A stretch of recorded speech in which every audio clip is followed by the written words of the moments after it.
RCN. Le son de la différence. Parole de paix sur RCN, Stéphane Tabourin. Bonjour à toutes, bonjour à tous. Parole de paix, c'est un magazine humaniste d'information, d'analyse et de discussion. Notre collectif échange autour des conditions nécessaires à la paix, à faire humanité, mais aussi sur des conflits, des guerres et leur préparation. Des sujets que nous discutons et que nous voulons partager avec les auditeurs et auditrices, parce que tout ce qui touche à l'humain nous concerne toutes et tous.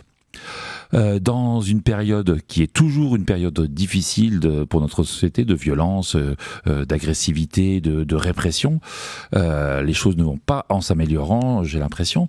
Nous allons faire une émission autour de la question de l'éducation et de l'école, parce que c'est quand même de l'école que sort la société de demain, la société à venir. Et nous avons invité pour cette émission Philippe du mouvement Freinet. Alors, qui est Freinet? Tout ça, on va tout découvrir. Voilà, on va tout décrypter. Bonjour à toi, Philippe. Bonjour. Et nous avons aussi cette semaine Grudji du mouvement de l'objection de conscience. Bonjour Grudji. Bonjour. Et puis donc c'est moi qui anime cette émission. Je suis du mouvement de l'objection de conscience. C'est vrai que cette émission, on aurait pu la sous-titrer. Changer l'école pour changer la société, est-ce que je crois que c'est un slogan de syndicat, non, de syndicat ou en tout cas de journaux pédagogiques. C'est vrai que l'école, la façon dont on fait école, la façon dont une société voit l'enfant, voit l'adulte, ça reflète aussi des choix de société. Et, absolument. Ouais. Et moi, j'avais choisi de l'appeler pour une école apaisée. Voilà. Parce qu'on parle beaucoup d'apaiser l'école, mais on donne peu d'outils et de méthodes aux enseignants et aux éducateurs. Donc on va voir ce qu'on pourrait faire. Voilà, on va parler de tout ça dans le dossier, surtout on est aussi au niveau des discours politiques au sens noble du terme, mais en tout cas au quotidien, noble ou pas noble d'ailleurs. On a souvent un discours en disant que l'école, il faut faire attention aux enfants, mais dans le même temps, les consignes qui sont données aux enseignants, c'est en fait on est une école de plus en plus compétitive, de plus en plus violente. On parlera ça tout à l'heure. Tout à l'heure, oui, parce que c'est vraiment un choix de société.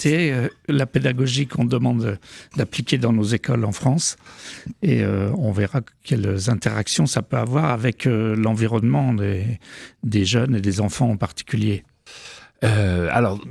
Philippe, habituellement dans notre émission, on commence toujours par une partie avec des brèves, c'est-à-dire que les organisations qui sont présentes parlent un petit peu de sujets d'actualité, mais de façon sous forme de brèves. Grudji, le MOC a-t-il des brèves? Oui, on en a une petite concernant à la fois quelque chose qui est récurrent, c'est-à-dire les objecteurs de conscience en Israël, qui refusent soit tout service militaire, soit d'aller servir dans les territoires occupés, donc qui refusent d'opprimer le peuple palestinien. Et en l'occurrence, actuellement, il y a 4 objecteurs de conscience de 18-19 ans qui ont été de nouveau emprisonnés pour leur refus de servir dans l'armée. Les 4 opposants ont déclaré conjointement leur refus de rejoindre l'armée israélienne en septembre, déclarant leur refus de participer à l'occupation israélienne de la Cisjordanie. Et donc ils sont mis en prison, ces jeunes-là, tu disais 17 ans jusqu'à 19 ans ou 20 ans, non? Oui, 18 à 20. Il y a des garçons, il y a des filles. Il y a aussi des objectrices en Israël parce que Israël, c'est un pays armé, militarisé. Ultra militarisé. Oui, toute la société israélienne est conditionnée pour soutenir son armée et qui fait des exactions. Et donc c'est régulièrement, nous au MOC, on a des informations d'objecteurs ou d'objectrices qui sont mis en prison. Et là, tu dis, en septembre, ils ont fait une déclaration, ces 4-là. Oui, et puis là, il y a 5 jours, donc ils viennent d'être à nouveau emprisonnés. Donc, parce que, en général, ils sont emprisonnés pour une durée de 15 jours. On les fait sortir, on leur dit maintenant rejoignez votre campement ou votre affectation. Et s'ils refusent à nouveau, ils repassent soit en procès, soit ils sont réemprisonnés, comme ça. Et parfois, ça dure 2, 3, 4 ans où ils ont des périodes d'emprisonnement de 15 jours en général, mais qui se renouvellent très très souvent. Ils passent en procès régulièrement, ils sont dans des prisons militaires. Et là, par rapport à l'actualité récente, au nouveau gouvernement israélien qui est très très à droite, voire à l'extrême droite. C'était déjà très difficile pour tous les pacifistes en Israël, dont les objecteurs de conscience. Mais là, ça risque d'être encore beaucoup plus difficile, puisque tout le gouvernement a pris une tournure qui risque d'être encore plus oppressante, à la fois vis-à-vis des Palestiniens, mais aussi vis-à-vis de toutes les forces de gauche qui essayent d'avoir un peu une autre vision, un autre projet pour Israël, la Palestine. Oui, et ça sera justement l'objet d'une prochaine émission avec Alain de l'association France-Palestine Solidarité. Et je crois, Philippe, que tu es aussi adhérent à la FPS. Voilà, donc je voulais compléter par rapport aux objecteurs de conscience, c'est qu'évidemment, il y a un poids énorme du gouvernement et de l'État, mais il y a aussi un poids énorme de l'environnement social. Et comme la société se radicalise vraiment en Israël, c'est encore beaucoup plus difficile aujourd'hui de s'afficher objecteur, puisque la société s'en prend aussi aux familles des objecteurs. Elle leur met une grosse pression en pointant en fait le fait que c'est un échec éducatif quasiment pour les parents d'avoir un enfant objecteur de conscience, ce qui est évidemment pas du tout de notre point de vue à nous. Mais effectivement, on a fait venir plusieurs fois soit des objectrices de conscience, soit des objecteurs israéliens en France, à Nancy. Et à chaque fois, ce qu'ils disent, que ce soit sur l'endoctrinement dès l'école maternelle et tout au long, à la fois de la scolarité et de la vie privée, là, c'est poser un tel acte, c'est encore davantage que dans beaucoup de pays du monde, rentrer en opposition complète vis-à-vis de tout leur environnement, de la société globalement, des dictates du gouvernement, mais aussi, ça peut être du réseau familial, du réseau amical, c'est vraiment une rupture... Professionnelle aussi, c'est une rupture vraiment conséquente. Bien. On voulait aussi, même si c'est pas réellement une brève, mais tu me disais avant le début de l'émission que c'était aussi une bonne idée d'avoir invité Philippe Durand, qui fait partie de... Donc il y a une association, c'est de la pédagogie, c'est des pédagogues militants, Freinet, ça va... Pédagogie et militantisme sont liés, et donc l'association dont tu fais partie, Philippe, s'appelle l'ICEM Freinet, Institut de la coopération de l'école moderne, Institut coopératif de l'école moderne. Voilà.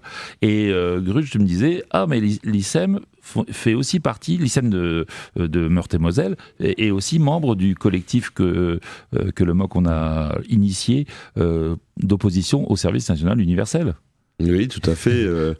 Et qui est toujours, c'est toujours en cours au niveau du gouvernement, qui veut imposer à des jeunes de 15 ans d'aller... alors pour le moment, c'est toujours sur la base du volontariat, mais dans leur idée, c'est effectivement de le généraliser et de le systématiser pour soumettre la jeunesse.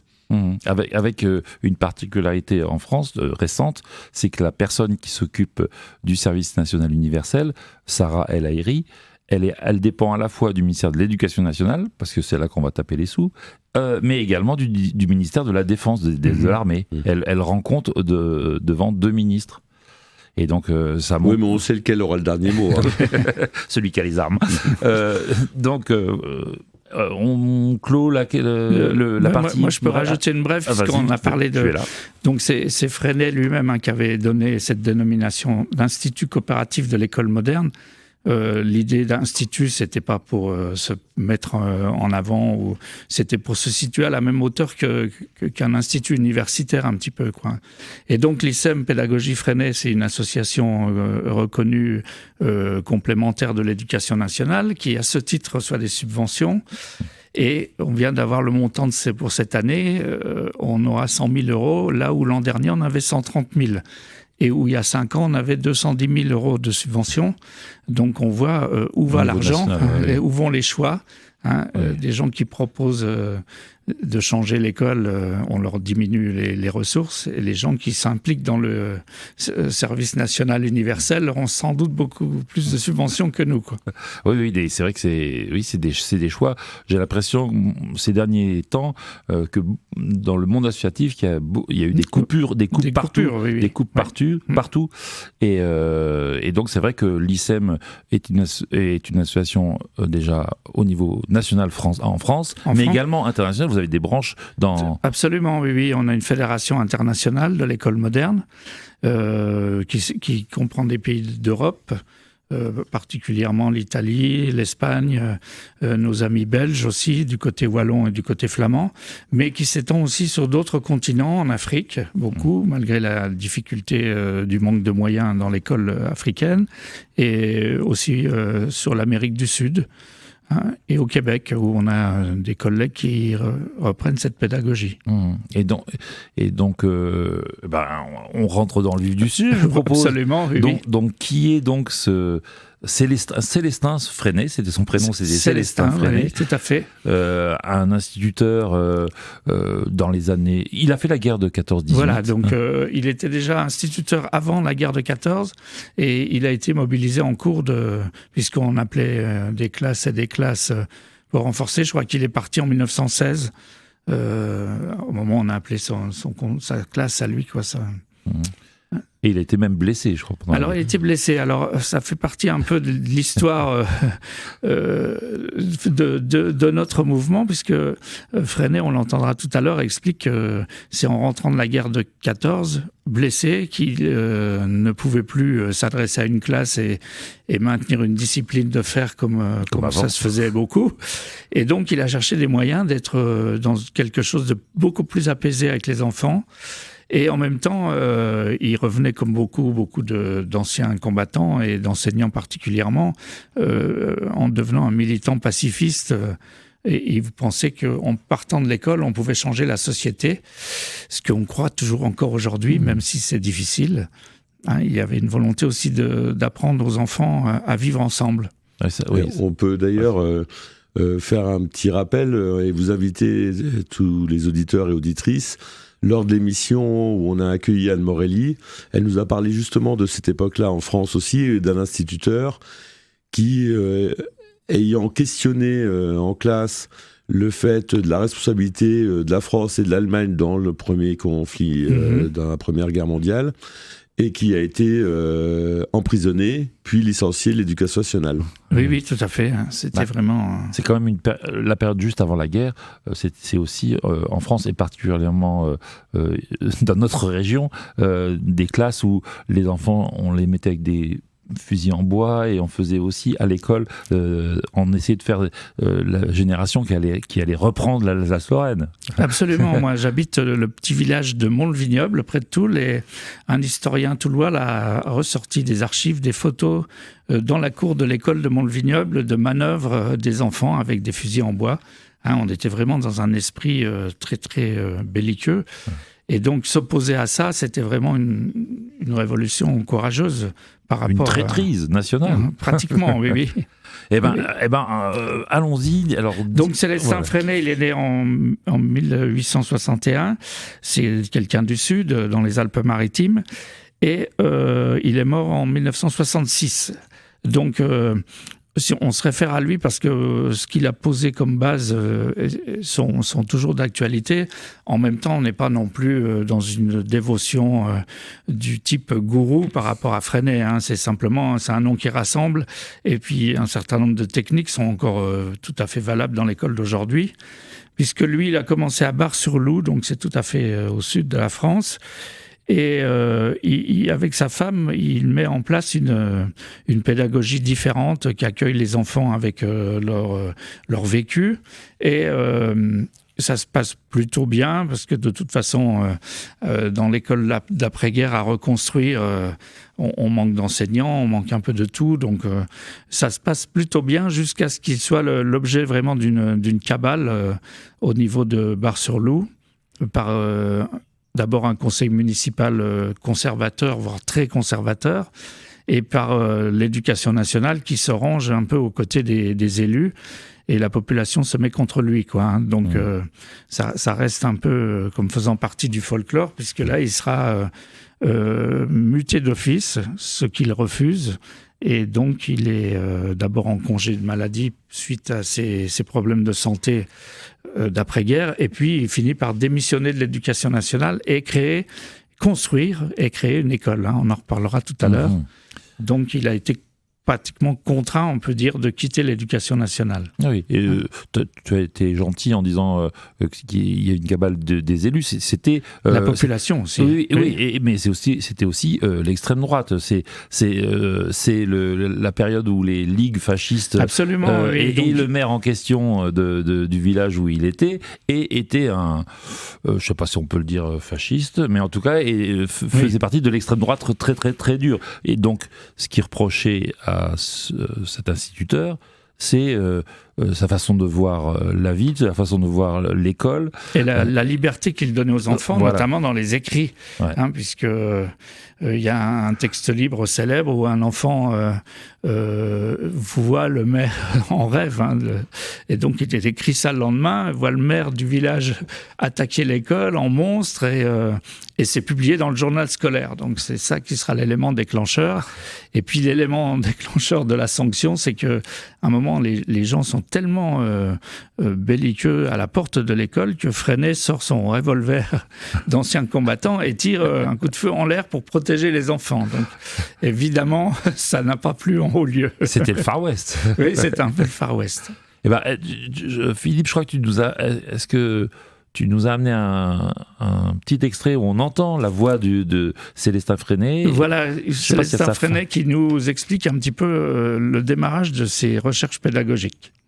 Nos enfants se montrent considérablement supérieurs aux hommes. En tout cas, ils ne sont pas encore de béni oui-oui. Ils savent critiquer, ils savent dire, et nous espérons qu'un jour prochain, ils auront la capacité de remplir leurs devoirs civiques.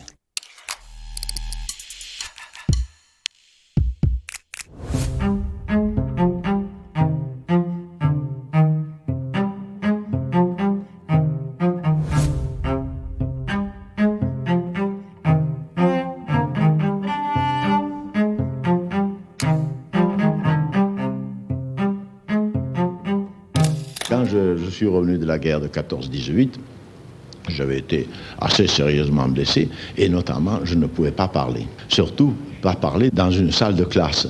Et alors, j'ai cherché les solutions. J'ai tâtonné longtemps, j'ai fait des expériences. Je prenais l'après-midi mes gosses, leur faire le tour du village où on allait, en passant, on regardait le boulanger ou bien on regardait le forgeron, puis on allait faire le tour dans la campagne. On ramenait toute une moisson de choses très intéressantes.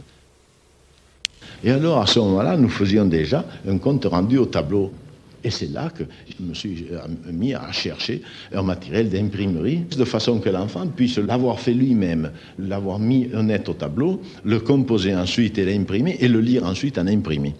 Et alors tout de suite, j'ai pensé que ce qui serait bien, ce serait de profiter de cet imprimé que nous avions réalisé pour l'envoyer à d'autres correspondants. Nous avions déjà 2 imprimés à lire, et des imprimés qui signifiaient quelque chose, qui signifiait une pensée de l'enfant, la pensée du correspondant de l'enfant. Là, j'ai senti tout de suite ce qu'il y avait d'emballant dans tout cela. Alors, nous avions déjà réalisé l'intérêt des correspondances interscolaires tels qu'ils continuent à être assurés. Et le procédé est toujours le même. Si nous parvenons à rétablir les circuits, alors tout va bien. Les enfants s'intéresseront à leur travail, s'intéresseront aux études, et l'instituteur s'intéressera également à son travail. Selon les méthodes que nous disons traditionnelles. Voilà, donc c'était vraiment une description assez précise. Et c'est vrai aussi qu'il y avait une tendance à l'ennui chez le personnel enseignant.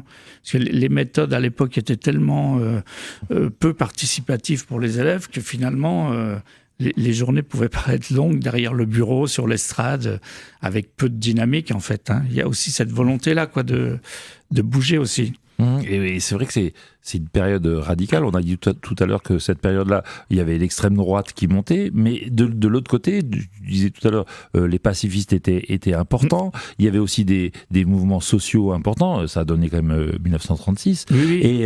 Et c'est aussi, et au niveau de la pédagogie, là, ce que tu viens de dire, il y a aussi eu un bouillonnement. C'est là qu'est sorti. Alors, tous ces grands pédagogues, parce qu'il y a eu Freinet, peut-être que des gens connaissent déjà le nom, il y a eu Maria Montessori en Italie, il y avait De Crowley en Belgique, il y avait un certain nombre de gens qui réfléchissaient la pédagogie autrement et qui se sont regroupés dans un mouvement national et international plutôt, qui s'appelle l'éducation nouvelle. Voilà, la Ligue de l'éducation nouvelle qui est fondée en 1921.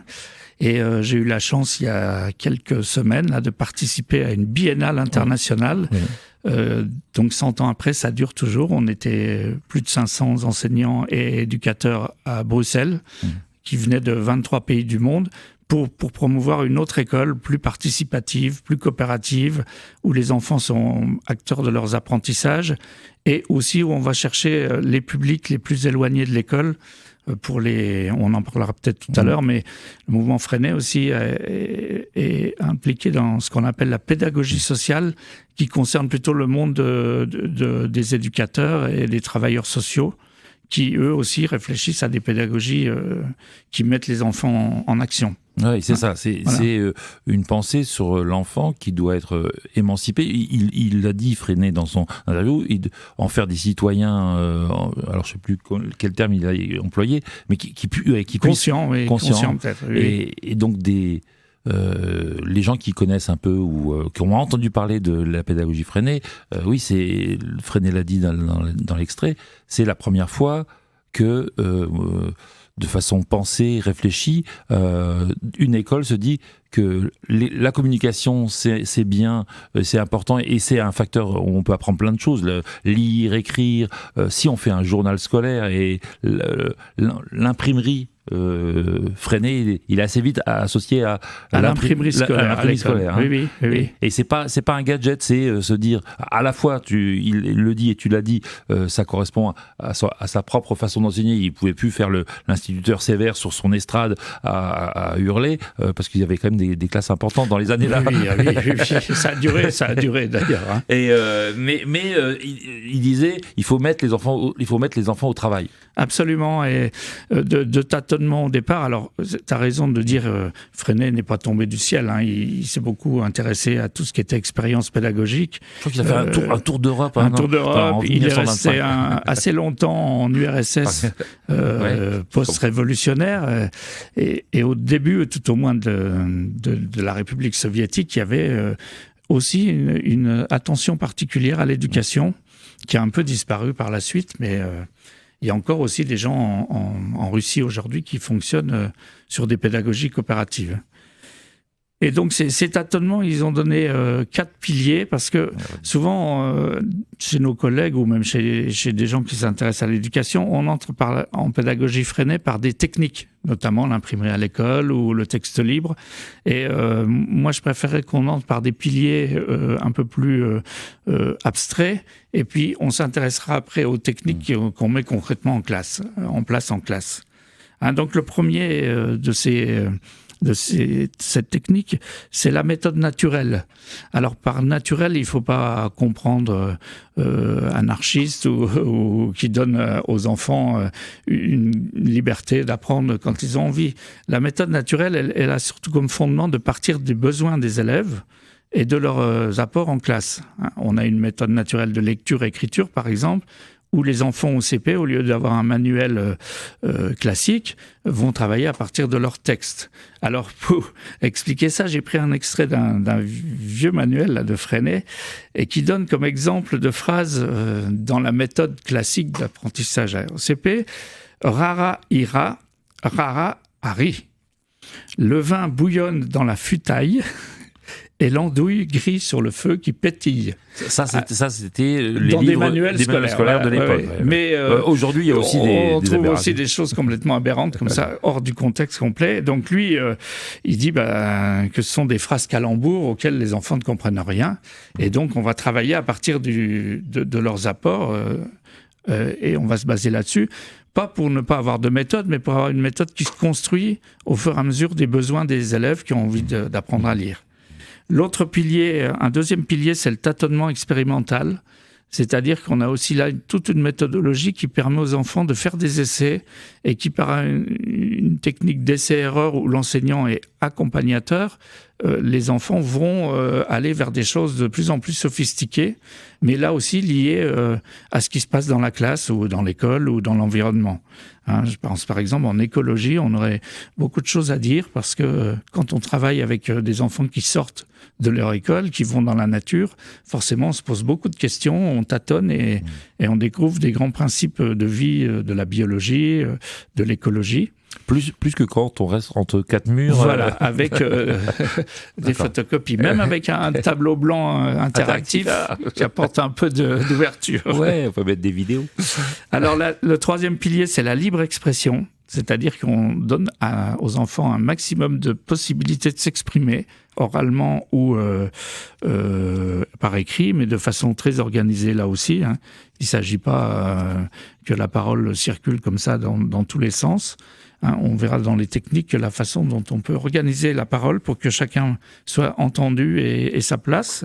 Et le dernier pilier, c'est l'organisation coopérative de la classe, voire de l'école, qui permet la prise de décision collective et puis qui rend les enfants citoyens dans les projets de leur classe, de leur école. Si je résume ce que j'ai compris, tu me dis si je me suis trompé. Là, je fais une petite interro. Vas-y. Les 4 piliers, moi j'ai entendu. 1, naturel. Voilà, il faut partir de ce que sont les enfants, de ce qui les intéresse, et puis de ce qu'ils ont déjà. Parce que un enfant, il sait parler, il sait communiquer, et il a des fois envie c'est ça qui peut lui donner envie de mettre par écrit et passer à l'écrit et lire. Donc méthode naturelle sur la nature, naturelle. Et la nature, pour le coup, c'est plutôt en deuxième. C'était l'exemple. Ouais. Le deuxième, c'est tâtonnement expérimental. Tout à fait. Il faut expérimenter les choses. Il faut vivre avant de voilà. Et on apprend en se posant des questions et en faisant des expériences. Le troisième, j'ai entendu la place de la parole de l'enfant, comment on l'organise, comment on le fait grandir par rapport à la parole. Et le dernier, organiser le travail de classe de manière coopérative plutôt que la compétition. On apprend ensemble, on n'apprend pas en écrasant les autres. Absolument. Et tout le monde a sa place, surtout dans une classe freinée. Donc ça, c'est des grandes orientations auxquelles on tient. Et ça a donné évidemment des techniques parce qu'on est à l'école, il faut qu'on apprenne et les enfants sont là pour apprendre. Donc le rôle du maître dans toutes ces façons de faire, c'est d'apporter du contenu et des notions concrètes. Hein. Ah oui, c'est lui qui... Parce qu'on n'a pas dit, je viens comme ça, mais que le mouvement freiné s'est développé dans l'école publique laïque. Hein. Donc, même si aujourd'hui naissent de nombreuses écoles alternatives qui se réfèrent à ces pédagogies un peu différentes, un peu nouvelles, les militants freinés sont en très très grande majorité dans l'école publique. Donc, on n'est pas avec un public choisi ou des parents qui sont en accord forcément avec ce qu'on fait. On leur a pas demandé de s'engager sur un contrat. Et donc, ça nous donne la responsabilité que nos élèves soient des élèves de l'école publique avec toutes les compétences nécessaires et obligatoires. Oui, là, tu as totalement raison. C'est ce qui différencie, en tout cas en France, le mouvement freiné des autres mouvements pédagogiques. Peut-être que des auditrices ou auditeurs ont déjà entendu parler des écoles Montessori. Oui, tout à fait. Ou Steiner. Ou Steiner, oui, là c'est même autre chose. Bon, mais en tout cas, à Nancy, il y a une école Montessori de la maternelle au collège, je crois. Oui. Ils sont peu nombreux, mais c'est privé. Donc ça veut dire que c'est que des familles qui se sont choisies, qui payent eux-mêmes d'ailleurs les professeurs, je crois. Et oui, ils ont fait le choix. Souvent, c'est une école privée hors contrat, souvent. Ouais. Donc ça veut dire que l'État ne rémunère pas les enseignants comme elle le fait pour l'école privée religieuse ou classique, on va dire. Les lycées ou les collèges ou les écoles privées. Et la grande différence avec le mouvement freiné, et le mouvement freiné, c'est que lui fait le choix du service public. Il croit dans les services publics. Il croit que l'école doit être pour tous, populaire pour tous. Voilà, pour tous. Et donc c'est un mouvement qui reste à l'intérieur de l'éducation nationale. Et tu semblais dire aussi des fois non sans heurts avec soit l'institution, soit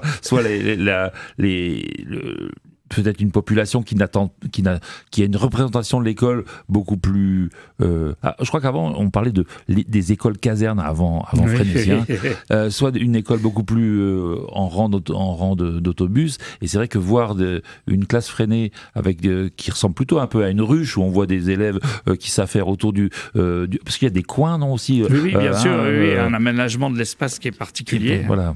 Ouais. Oui, donc voilà, à noter que le mouvement Freinet, c'est un mouvement qui traverse, en tout cas qui devrait être beaucoup plus enseigné dans les instituts de formation, parce que et ils ont fait le choix de rester à l'intérieur de l'école publique. Tout à fait. Est-ce qu'on fait une première petite pause musicale? On va écouter Renaud qui chantait. C'est quand qu'on va où? C'est quand qu'on va où? Et quelque chose qui nous parle à nous. RCN, Parole de paix, Stéphane Tabourin. Si tu penses un peu comme moi, alors dis halte à tout. Une très jolie chanson de Renaud d'il y a longtemps. Je crois que cette chanson, elle a au moins 15 ans maintenant. C'est dont le sujet principal est l'école et le sens de l'école, parce que cette semaine dans Parole de paix, on reçoit Philippe Durand du mouvement Freinet, de l'ICEM Freinet, des militants pédagogiques qui ont une vision de la société plus humaine, plus pacifiée, plus pacifique, plus coopérative, face à un monde de plus en plus dur et de compétition, et c'est à l'opposé de ce monde-là. Ce mouvement pédagogique, on vient de le dire avant la pause musicale, s'inscrit à l'intérieur du service public de l'éducation nationale. C'est des militants, des militantes. Tu nous as parlé tout à l'heure aussi, Philippe, c'était un mouvement, donc on peut rejoindre ce mouvement. Il faudrait que tu nous donnes des coordonnées. Oui, tout à fait. Il y a des réunions. Voilà, on a un groupe départemental ici sur Nancy, mais on en a aussi un à Metz et dans la région mosellane. Donc on peut nous rejoindre, on peut venir s'informer, on peut venir discuter, échanger. Se former aussi entre pairs. Parce que c'est compliqué de bousculer les codes comme ça. Donc on invite les gens à ne pas se lancer comme ça du jour au lendemain suite à un grand plongeon dans la pédagogie Freinet. On a toute une démarche pour aider les collègues à entrer dans cette pédagogie petit à petit, y prendre ce qui peut leur paraître le plus accessible au départ. Et Célestin et Élise Freinet étaient des pacifistes, donc est-ce que ça se ressent dans leur façon de penser l'école? Absolument, et du coup j'ai essayé un petit peu de trouver dans ce qui est plutôt pédagogique et, comme je l'ai expliqué tout à l'heure, aussi ce qui faisait diminuer la violence entre les enfants, qui est comme un fléau dont on entend beaucoup parler dans l'école, et hors l'école d'ailleurs, puisque aujourd'hui la gestion des réseaux sociaux pose énormément de problèmes aux éducateurs, parce que c'est compliqué d'agir aussi hors de l'école. Et donc, j'ai essayé de remettre un petit peu ce que la pédagogie Freinet permettait de changer au niveau des enfants, et pas seulement des élèves, au niveau des enfants. Et elle renvoie directement, cette pédagogie, à des besoins fondamentaux auxquels l'enfant doit trouver des réponses. Donc, et qui vont faire diminuer les tensions et les violences entre enfants. Alors, j'ai repéré des choses qui se passent plutôt au niveau individuel, c'est-à-dire on valorise énormément les compétences, puisque, comme nous l'avait dit une maman d'élève en fin d'année sur notre cahier un peu livre d'or, et qu'elle aimait beaucoup cette école dans laquelle on fonctionnait, parce que les maths et le français n'étaient pas les seuls juges de paix. Et en pédagogie Freinet, chacun a sa place. Donc la compétence, elle peut être non scolaire ou en marge de l'école et très valorisée dans la classe. On construit aussi l'estime de soi, puisque personne n'est en difficulté. On parlera tout à l'heure de plans de travail individualisés qui sont adaptés chaque semaine ou chaque quinzaine au niveau scolaire des enfants et qui leur permettent de rester en réussite en permanence. Et puis la confiance, parce que le groupe est là porteur et les enfants sont en confiance pour s'exprimer dans le groupe. Et au niveau du collectif, la mise en place de repères et de limites solides, qu'elles soient individuelles ou collectives, parce que pour fonctionner, on a des règles de vie. Alors pas un règlement intérieur qui est lu le jour de la rentrée en intégralité, comme certains de mes enfants ont eu la joie de le faire au collège pendant 1h30, mais des règles de vie qui sont construites avec les enfants, pour eux, pour la classe, l'année où ils sont là, qui ne seront pas forcément les mêmes l'année suivante. On les aide beaucoup à s'approprier aussi la notion de temps. Et ça, les psychologues de l'enfance constatent que c'est un des facteurs de dérèglement de la construction de l'enfant, de ne pas bien se repérer dans le temps.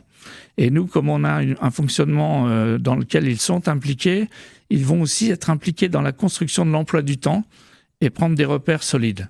Si on prépare un projet ou si on prépare un petit spectacle, il y a une date, il y a des étapes à franchir. La prise en compte de la parole de chacun, on en a un peu parlé tout à l'heure, et puis évidemment le travail et la vie coopérative, et qui font créer un cheminement vers l'autonomie et l'émancipation des enfants, qui est vraiment notre but. Alors je me lance, peut-être n'ai-je pas raison, mais je pense que à l'époque des Freinet, tous ces pédagogues qui réfléchissaient se sont beaucoup inspirés les uns les autres. Et moi, le nom qui me vient à l'esprit quand j'entends tout ce que tu dis sur l'enfant, le respect de l'enfant, c'est Janusz Korczak, oui, absolument, un pédagogue polonais qui est mort qui est resté avec ses. D'ailleurs, on lui avait proposé de sortir. Il était avec des enfants dans le ghetto de Varsovie. Tout à fait. Il avait créé ce qu'il appelait la République des enfants. Voilà, oui. Et donc, commencer à donner des droits, rappeler. Et il a écrit des livres qui sont restés des sommités qui s'appellent Comment aimer un enfant en 1919.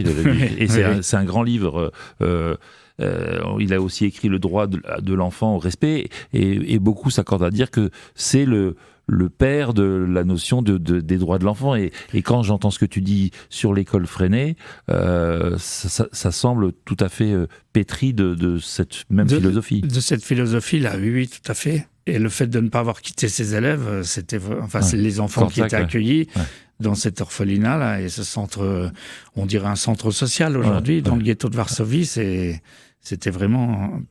Plusieurs personnes sont venues le chercher, lui, puisque c'était aussi un psychiatre réputé, pour le faire sortir en douce, et il a systématiquement refusé d'abandonner les enfants. Voilà des grands pédagogues, des grandes figures de personnalités comme Freinet et Élise Freinet, parce que sa femme était aussi enseignante, femme de Célestin. On parle souvent de lui, mais des fois dans l'histoire on oublie de parler des femmes.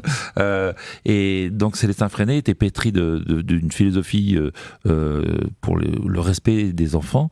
Et voilà. Et donc c'est des valeurs très profondes qui font que cette émission a sa place dans Parole de paix. Et les Freinet, par exemple, ont accueilli des enfants orphelins de républicains espagnols, qu'ils ont accueillis dans leur école, mais aussi à la maison pour le temps qu'ils trouvent un point de chute. Alors aujourd'hui, en 2022, est-ce que on est dans la théorie, mais il faut parler du concret. Oui, mais des valeurs aussi, c'est important, parce que comme tu le disais tout à l'heure, des fois quand des gens retiennent que des techniques et ne font plus rappel aux valeurs, c'est un peu des coquilles vides. Donc c'est important de savoir où on va, c'est quand on va où. et donc voilà, je te demandais aujourd'hui en Lorraine, comment va le mouvement Freinet? Est-ce que tu as amené une jeune collègue avec toi, en fait, par téléphone? Oui, parce que entre les épidémies qui touchent les bébés, les mamans, le Covid, on est malheureusement peu nombreux autour de cette table. Et que des hommes. Voilà, oui. Et donc, on va discuter avec Anne, qui, malgré sa voix éraillée par la maladie, va essayer de nous rejoindre. Bonjour Anne. Bonjour. Pour nous expliquer un peu comment elle met toutes ces techniques dont on a parlé en place dans sa classe au quotidien. Alors, par exemple, on peut commencer par les conseils d'élèves. Déjà, pour qu'elle se présente, d'où elle Oui, bien sûr, oui. Tu peux te présenter un petit peu, Anne, et nous dire où tu travailles et oui. À peu près. Bonjour. Bonjour. Alors déjà, désolée pour ma voix. J'espère qu'on me comprendra quand même. Donc, moi, je travaille actuellement dans un petit village près de Briey, donc dans le nord de la Meurthe-et-Moselle, avec une classe de CE2. Dans un petit village. J'ai connu la pédagogie Freinet par mes parents, qui étaient tous les deux pédagogues Freinet à l'école de Vielle-Sec. Et j'étais élève dans leur école. Philippe était notamment mon enseignant. Voilà, on était dans la même classe tous les deux. Mais toi, t'étais le maître. Voilà, donc je prends le relais. C'est bien. Donc tu es dans cette école depuis de nombreuses années ou pas? Et puis comment on se lance? Comment toi tu t'es lancé? Bon, toi apparemment tu es tombé dans la marmite quand tu étais petite. Voilà. Et puis comment tu as commencé quoi dans ton école? Alors moi j'enseigne dans mon école depuis 5 ans. C'est vrai que j'ai eu la chance de tomber dedans quand j'étais toute petite, donc j'ai jamais vraiment connu une école primaire classique. Donc quand je suis arrivée, j'ai tout de suite mis en place pas mal de projets avec le conseil coopératif, les ateliers, le plan de travail, enfin tout ce que je pouvais connaître. Et j'ai continué à me former à côté, donc en rencontrant les collègues du groupe 54 et des GD alentours. Et j'ai participé aussi aux congrès qui sont organisés par l'ICEM tous les 2 ans. Donc depuis 2014, je suis tous les congrès qui ont lieu un peu partout en France. Alors, il faut préciser que ce sont des congrès qui se déroulent pendant les vacances et que les congressistes payent leur séjour et leur déplacement. Oui, hélas, oui. Et alors, donc, là, tu as utilisé un certain nombre de termes. Philippe en a utilisé aussi une partie tout à l'heure. Tu nous as parlé, tu as commencé par nous parler des conseils coopératifs. Est-ce que, assez brièvement, tu peux mettre sur ces concepts ou sur ces actions utilisées dans les classes freinées, qu'est-ce que c'est qu'un conseil coopératif? De quoi on y parle? De quoi on parle dans un conseil? Alors, mon conseil coopératif, il a lieu tous les lundis matins. Donc on s'installe en cercle avec mes élèves afin que tout le monde puisse se voir et se parler. Dans ma classe, il y a un cahier qui s'appelle le cahier de critique proposition. Et tout au long de la semaine, les enfants, ils peuvent venir y inscrire s'ils trouvent qu'ils ont un problème dans la classe et qu'ils veulent qu'on trouve une solution. Ils peuvent aussi y inscrire des envies de projets. Et le lundi matin, on s'assoit et on lit ce cahier. Donc, et on essaye de résoudre les problèmes. Par exemple, si un élève... Le grand classique en début d'année, c'est un élève qui trouve qu'il y a trop de bruit. Donc il peut l'écrire et ensemble, on va discuter pour trouver une solution qu'on va tenter tout au long de la semaine. Et la semaine d'après, on voit si la solution a fonctionné ou pas. Et si elle a fonctionné, tant mieux, on continue. Si ça n'a pas fonctionné, on cherche autre chose. Ça peut être des conflits plus importants. Ça peut être aussi pour féliciter un élève par rapport à quelque chose qu'il a pu faire. Donc l'objectif, c'est le dialogue. Ça permet aussi d'apaiser le climat de classe. Et comme a dit Philippe juste avant, ça permet aussi de mettre en place des règles de vie collective qui ne sont pas bazardées comme ça dès le début de l'année, mais qui sont construites suite à des besoins.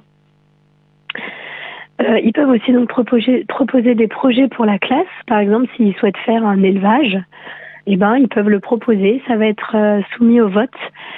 Et selon le résultat, il y aura un élevage ou non. Ça peut être pareil s'ils veulent présenter des spectacles.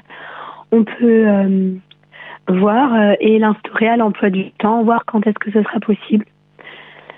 Voilà, donc, c'est ça le conseil. C'est aussi la gestion de l'emploi du temps de la classe et des projets. Donc ça veut dire que les enfants, les élèves sont associés aux règles de la classe. C'est pas juste des règles qui sont imposées de l'extérieur. C'est pas non plus du laisser-faire complet, parce que l'enseignant qui s'est formé à la pédagogie freinée est aussi présent, mais aide et accompagne la conscience de l'enfant qui s'émancipe. On peut dire qu'une classe freinée, c'est une classe exigeante et où on travaille beaucoup.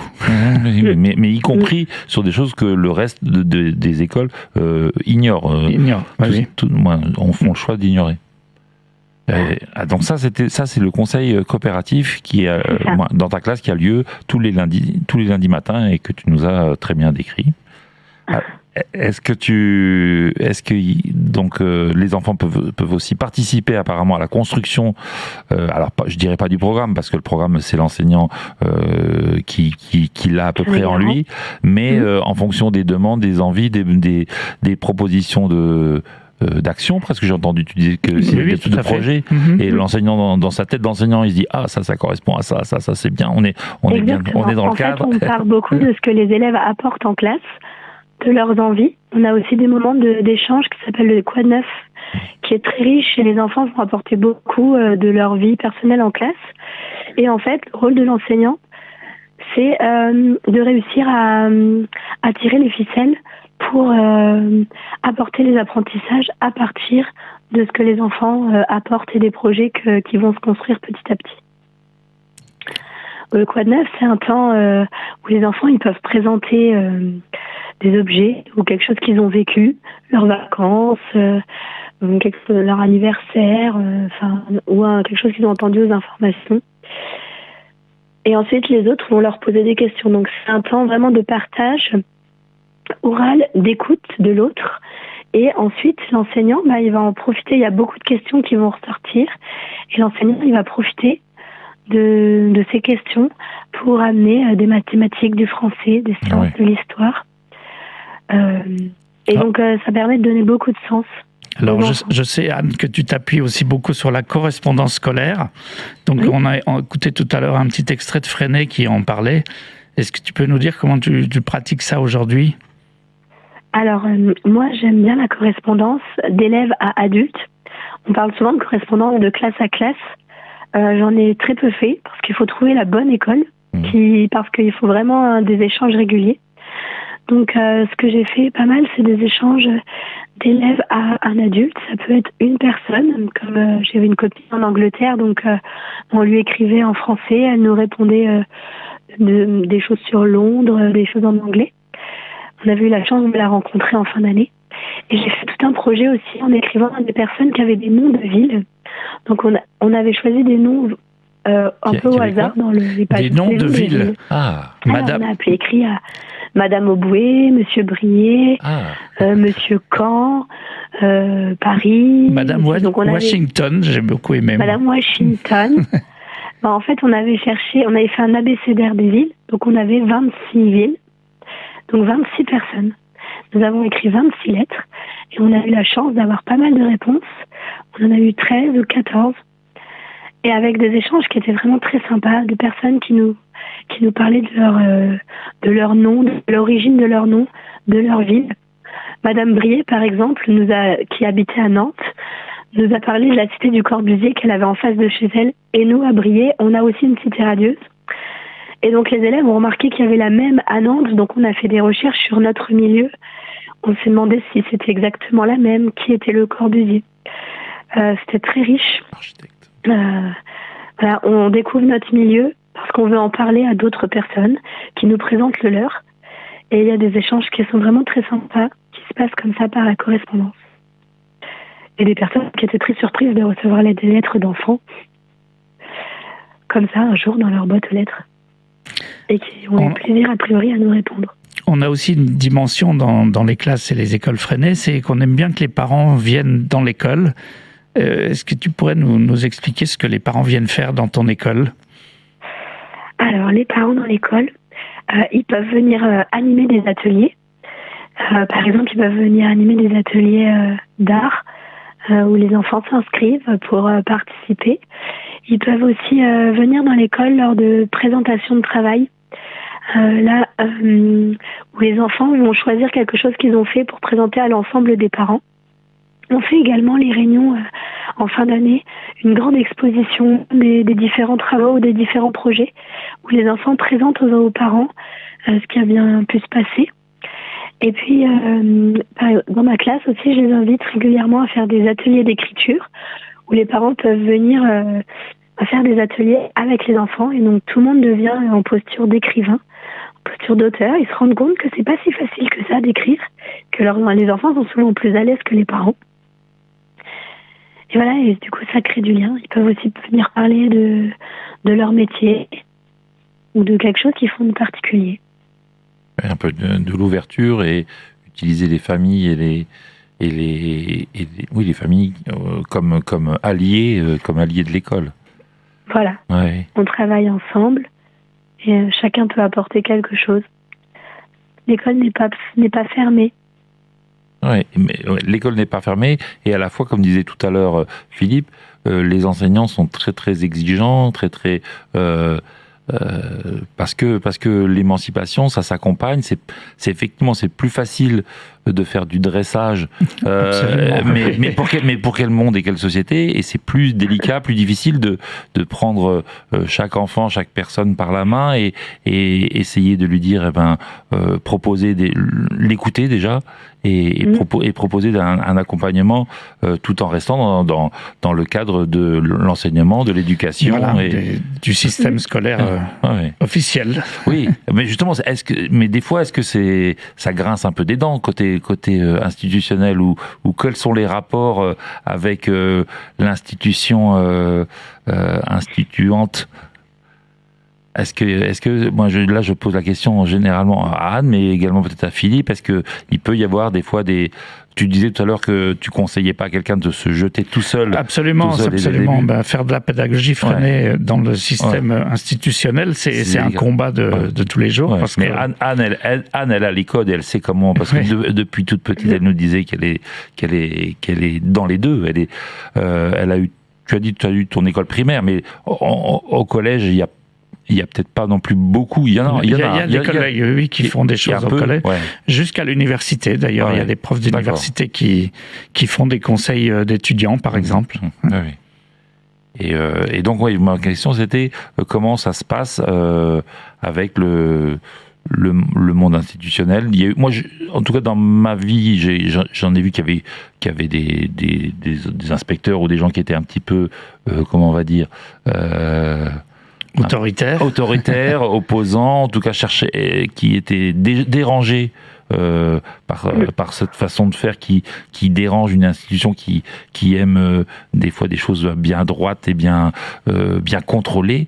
Là c'est aussi contrôlé, mais pas pour les mêmes objectifs.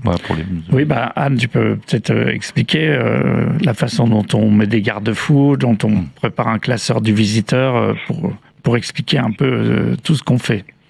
Voilà. Notre objectif, c'est de justifier auprès de l'institution. Donc, on met en place, comme dit Philippe, des garde-fous. Moi, j'ai un classeur du visiteur qui reprend dedans tout ce que je peux bien mettre en place de différent dans ma classe et qui explique le déroulement, mais aussi fait lien avec les programmes et les compétences qui sont travaillées. Donc, par exemple, quand on fait le conseil coopératif, j'ai une feuille marquée conseil coopératif et dedans c'est écrit toutes les compétences des programmes qui sont travaillés à travers ce conseil. Et ainsi, quand on est inspecté ou quand on est un petit peu bousculé, on peut s'appuyer sur ce classeur pour montrer, on me demande de faire ça, je le fais à ma manière, mais c'est fait de cette manière. Mon objectif en faisant ce conseil, c'est ça. Et après, les inspecteurs, alors oui, ça dépend un petit peu de chaque inspecteur. Il y en a qui vont être un petit peu plus embêtants. Moi, j'ai la chance d'être reconnue par mon inspectrice qui voit que je travaille et qu'il y a du résultat. Je sais que c'est pas partout pareil. Oui, mais c'est pas partout pareil. C'est pas partout pareil. Voilà. Oui. En tout cas, merci beaucoup Anne, parce que là, je vois que l'émission arrive à son terme. On aurait aimé t'écouter encore plus longtemps. En tout cas, merci d'avoir, malgré tes problèmes de voix, on entend un petit peu. Merci beaucoup d'avoir participé à l'émission de Parole de paix cette semaine. Et puis, on te dit merci, à bientôt. À bientôt. Merci. Au revoir. Donc pour terminer, est-ce que Philippe, les personnes qui peuvent être intéressées pour en savoir plus déjà ils peuvent taper sur internet Célestin Freinet ou Freinet. Voilà, oui. Mais localement, tout à fait. Alors sur internet, il faut taper COP ICEM, COOP'_ICEM. Et ça renvoie sur le site de la pédagogie Freinet avec beaucoup d'onglets très intéressants. Et peut-être dire aussi que Freinet, ça s'écrit F-R-E-I-N-E-T. Absolument, oui, c'est une bonne idée. F-R-E-I-N-E-T. Et pour nous joindre, nous, localement, on peut nous envoyer un petit message à gd54@icem-freinet, Freinet.org. Alors tu redis GD54 @icem-freinet.org. .org. Tout attaché, Issem Freinet ? Non, entre Issem et Freinet, il y a un Issem.freinet.org. Voilà. C'est ça. Eh ben, donc, merci à toutes, merci à tous. Merci à Pierre qui était avec nous à la technique. Eh ben, à la semaine dans 2 semaines, parce que Parole de paix, c'est tous les un jeudi sur 2 à 11h. À bientôt. RCN, www.rcn-radio.org